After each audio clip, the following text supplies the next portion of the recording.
تصاویر پہ کیے جانے والے عملیات اپنے اندر ایک ایسی تاثیر رکھتی ہیں کہ جن کی تاثیر سے آج تک کسی عامل کو میں نے انکار کرتے نہیں دیکھا.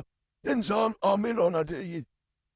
اگر ویسے وہ یوٹیوب پہ تبیدار یا وضع بتا دیتا ہے وہ ایک الگ چیز ہے، لیکن اگر واقعی ہی میں کوئی انسان عامل ہے، اگر وہ سمجھتا ہے کہ کس عمل کے لیے، کس مقصد کے لیے، کس کام کے لیے کون سی چیز بہتر ہے، کون سا طریقہ بہتر ہے، تو وہ تصاویر والے عملیات کو کبھی ارادہ نہیں کرے گا. وہ یہ کبھی نہیں کہے گا کہ یہ اثر نہیں کرتے. تصاویر پہ انسان تبھی عملیات کرتا ہے جب انسان کسی دوسرے انسان پہ صف قسم کا اثر دیکھنا چاہتا ہو اور وہ جلدی نہیں ہو، گزاروں کی جلدی اثر نظر آئے. اور پرانی عملیات کی بات کی جائے تو ان کی تاثیر سے بھی کوئی شخص انکار نہیں کر سکتا. ایک ایک حرف، ایک ایک لفظ نے ایک اپنی تاثیر ہے. تو انسان اگر چاہتا ہے کہ دوسرا انسان آپ سے محبت کرے، آپ کی طرف واپس لوٹ کے آئے، آپ کو کبھی چھوڑ دینا چاہے، تو آج جو میں بتا رہا ہوں عامل بنانے والی خاص کتاب سے، اس میں ایسے ایسے عملیات ہیں کہ اگر عام انسان بھی اس کی عملیات کر لے تو وہ بھی ایک عامل بن جاتا ہے.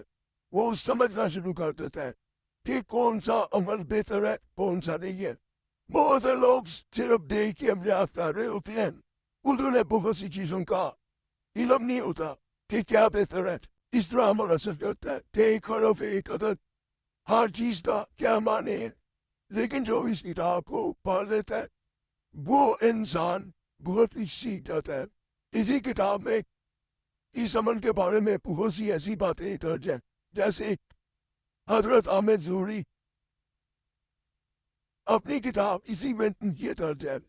یہ میں اس کتاب کا حوالہ اسی کتاب میں سے دے رہا ہوں کہ اس میں اسی طرح لکھا گیا. کتاب عامل، اپنی کتاب عامل کلی میں فرماتی ہیں کہ اگر کوئی انسان کسی انسان کا تصور کرے، یہ اس کتاب میں لکھا گیا ہے کہ آپ نے اپنی کتاب عامل کلی میں اس طرح فرمایا کہ اگر انسان کسی انسان کا تصور کرے اور اس کے تصور نے کوئی عمل کرے تو اس کا اثر سیدھا دوسرے انسان کے دل اور روح پر ہوتا ہے. اور یہی تصوراتی عمل اگر دوسرے انسان کی تصویر پر کر لیا جائے تو اس عمل کا اثر کئی گنا بڑھ جاتا ہے. اور اگر وہ انسان سورہ فاتحہ جو کہ قرآن پاک نے ایک ایسی صورت ہے یا ایسی سورہ مبارک ہے جسے شفا جو ہے وہ حاصل کرنے کے لیے نہیں پڑھا جاتا ہے، اگر بیمار ہے تو اس کے بہت سے عملیات ہیں کہ یہ شفا کے لیے کسی بھی بیماری میں بڑی اکثیر ہے.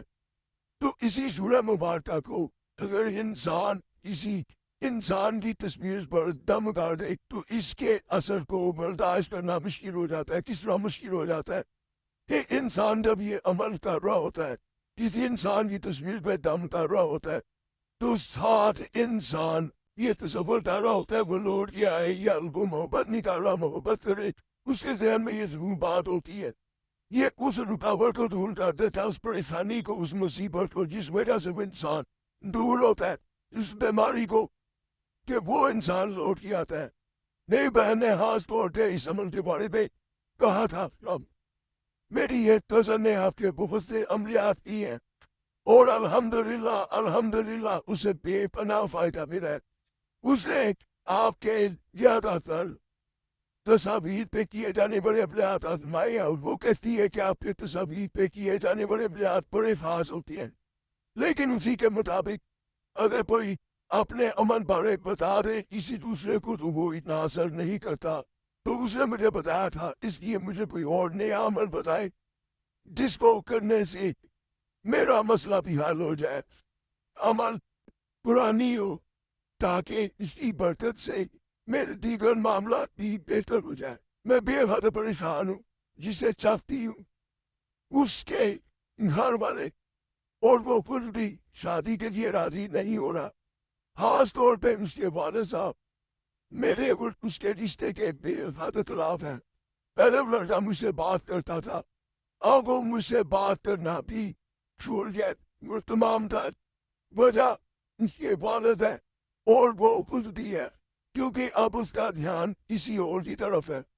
تو آپ کی مہربانی ہے کوئی ایسا عمل بتائیں کہ وہ بھی لوٹ کے آئے اور اس کے گھر والے بھی راضی ہو جائیں. یہ ایک عمل ہے. اگر زیادہ لوگوں پہ کرنا چاہتے ہیں تو تصاویر جو لے ان میں سب لوگوں نے تو لتا تصاویر سامنے رکھی جا سکتی ہیں.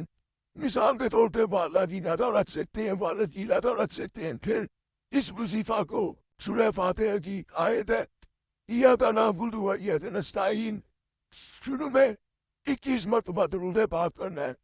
اس کے بعد اس وظیفہ کو 21 دفعہ پڑھا جائے گا اور ایک پھونک مار دی جائے گی اس تصویر پہ یا زیادہ تصاویر ہے تو زیادہ پہ، اور دوبارہ 21 دفعہ پڑھا جائے گا. پھر پھونک ماری جائے گی، پھر 21 دفعہ پڑھا جائے گا، پھر پھونک مارنی ہے. اس کے بعد 41 دفعہ دوبارہ ایک دفعہ پڑھا جائے گا، پھر دوبارہ پڑھا جائے گا، پھر دوبارہ 3 دفعہ 41 دفعہ، پہلے 21 دفعہ، پھر 41 دفعہ. اس کے بعد آپ نے 3 دفعہ سورہ اخلاص پڑھنی ہے اور صرف ایک دفعہ حسبنا اللہ و نعم الوکیل آخر نے پڑھ دینا ہے اور دوبارہ آپ نے 21 مرتبہ درود پاک پڑھنا ہے.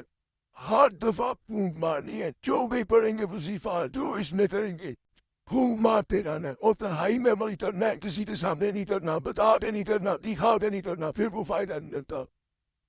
باقی چینل سبسکرائب کریں، ویڈیو لائک کریں، گھنٹی کے نشان پہ ضرور دبائیں. وظیفہ بک چینل پہ بھی لازمی جائیں. بڑے خاص طبی ساتھ وظائف ہم دیات وہاں بھی موجود